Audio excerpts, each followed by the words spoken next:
ازيكم عاملين ايه؟ النهارده عندنا حمام، وطالما حمام يبقى لازم نركز كده ونعمله بمزاج. ما هو مش كل يوم يعني هنعمله، وعشان نعمله من غير ولا غلطه ويطلع احلى كمان من المطاعم، من غير ما يفرقع او الرز يخرج منه. حتى لو كان الحمام اللي عندنا عجوز وكبير زي اللي عندي كده بالظبط، اخد مني وقت كبير قوي على النار.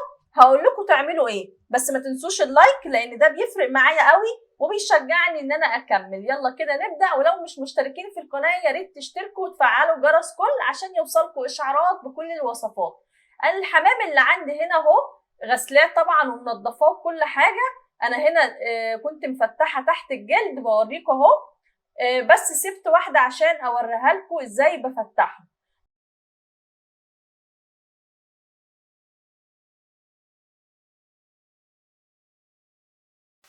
هنجيب الحمامه كده وهبدا امسك اول طرف كده من الجلد وافصل الجلد عن اللحم بصوابعي، ما بستخدمش سكينه خالص عشان جربت قبل كده ان انا اعمل طبعا بسكينه وافصل كده ما بينهم، لقيتها ان هي في الاخر لازم الجلد يتقطع معايا. لكن كده بصوابعي انا بحاول ان انا بالراحه كده يعني ما اخليش الجلد يتقطع معايا.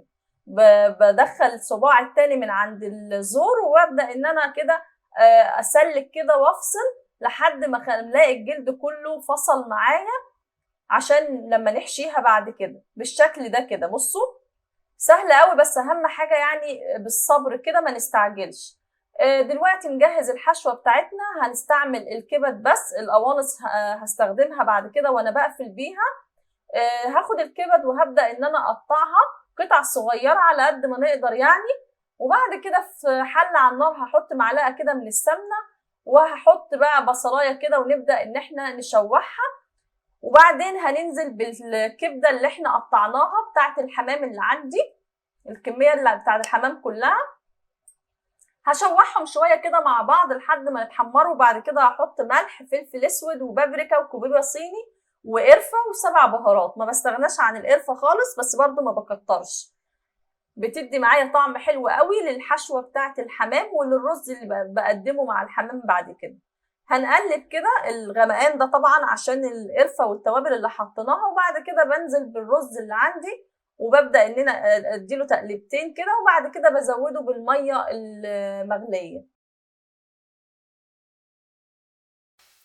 بعد كده هنغطي على الرز بقى ونسيبه لحد ما يتشرب ميته. بمجرد ما هيتشرب الميه بتاعته هاخد منه كبشتين اللي هحشي بيهم الحمام، وبعد كده هرجع الباقي يكمل سوا على النار عادي خالص، عشان ده الباقي هقدمه يعني مع الحمام وكده.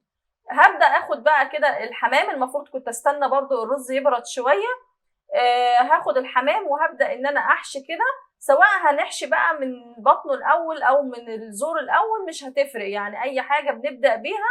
المهم واحنا بنحشي نخلي بالنا ان الحمام ما يبقاش يعني الرز معانا كابس قوي، يعني ما نكتموش، عشان الرز بعد كده لما يستوي هيزيد معانا، فده هيخلي الحمام لو خد وقت على النار طويل هتبصوا تلاقوا الحمام فرقع معاكم. فبنحاول كده نخليه نسيبه متهوي شويه. تمام، بنسيب كده براح شويه في الحمامه، ما بنكتمهاش قوي. بوزع كده الرز كويس في الحمامه بايديا وبشيل اي زياده كده في الحمامه. شايفين الزور كان لسه ياخد كتير تاني، بس انا طبعا زي ما قلت لكم نسيبه متهوي شويه. بعد كده برجع بقى الجناحات بتاعتها كده لورا بالشكل ده، وهنبدا ناخد من القوانص اللي احنا شلناها على جنب دي وما قطعناهاش مع الحشوه، وهحط كده واحده عشان نقفل بيها الحمام عشان الرز ما يقعش. بعد كده هنكتف الحمامه كده، باخد رجله وبحط التانيه كده تحتها اهو بالشكل ده. سهله قوي ما فيهاش اي حاجه. هعمل معاكم واحده كمان، بس المره دي هحشيها معاكم بقى من الزور الاول اهو. ببدا اخد شويه بشويه كده ولحد ما املاها، بس زي برضو ما قلت لكم مش بملاها للاخر بالشكل ده. وبحشي الحمام الكميه اللي عندي.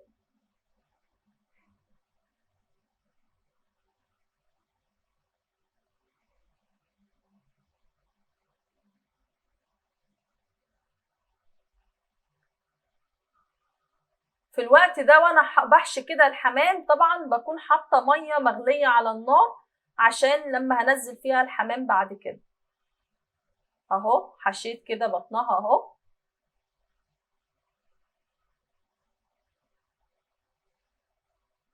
مش بكتر تحت الجلد قوي.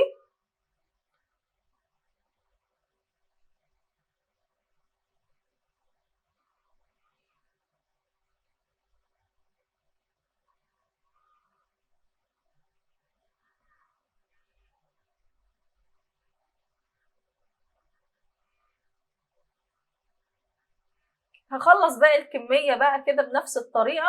وتعالوا دلوقتي بقى نشوف بعمل ايه عشان الحمام زي ما قلت لكم ده كبير. باجي من الظهر كده وبالسكينة بحاول اعمل فتحات عشان الحمام ما يفرقعش معايا من كتر ما يقعد على النار ويغلي وكده. فتعملوا الفتحات دي بالسكينة. في المية بقى اللي بتغلي احط ورق لورا واحط كده كام واحدة كده من الحبهان عشان تدي طعم حلو للشوربة بتاعتي. وبعد كده بالراحة بنزل كده الحمام اللي عندي اهو. دي ما كنتش فتحتها فبعملها اهو بالسكينه. دي خطوه مهمه قوي بتحافظ على الحمام، لو يعني بتخليه يقعد معايا من غير ما يحصل له حاجه لحد ما يستوي. وغطا الحله ما بقفلش خالص عليه. بغطي نص كده يعني نص الغطا كده يعني. والميه لازم عشان ما تقعدش تبقلل كتير بنهدي النار عليها شويه بيستوي معانا يعني على نار متوسطه مش عاليه عشان كل ما الميه بتقعد تقلب كده هتبصوا تلاقوا برضو هيخلي الحمام يعني يفك معاكم. بعد كده قرب ما بيستوي بزود الملح بتاعي زي ما انا عايزه اظبط الملح. وبعد كده بقى في الطاسه اللي هنقلي فيها هحط شويه من الزيت حلوين وعليهم معلقه كده من السمنه البلدي عشان يدي معايا ريحه وطعم حلو وانا بحمر. سواء بقى تحمره من فوق او بتحبوا تحمير الفرن. انا عن نفسي الحمام يعني بحبه قوي وانا محمراه كده من فوق. بالنسبه لي بستسهله وما بستصعبوش ولا اي حاجه. بالراحه كده وببدا ان انا اعمله من كل ناحيه شويه عشان يتحمر من كل الجهات. هو ما بياخدش وقت خالص في التحمير. بسيبه كده على كل جنب شويه وبقلبه كده. انا هنا كنت حاطه واحده بس عشان تبقى باينه لكم في التحمير لكن انتوا بقى ممكن تعملوا كذا واحده او صينيه كبيره شويه.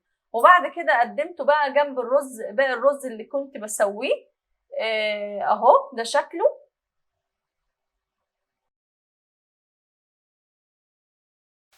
تعالوا بقى نشوف واحده كده من جوه. بصوا ولا فك بقى ولا اي حاجه ولا الرز خرج. انا نسيت حتى اصور لكم الشوربه ان هي زي الفل ومفيش فيها رز خالص. بصوا بقى قلبها من جوه عامله ازاي. تحفه. والرز مفلفل على قد ما هو خد وقت كتير قوي على النار بس الرز مفلفل من جوه وطعمه كان تحفه. ده كان فيديو النهارده. يا رب اكون فدتكم بحاجه صغيره. استنوني في وصفه جديده. باي باي.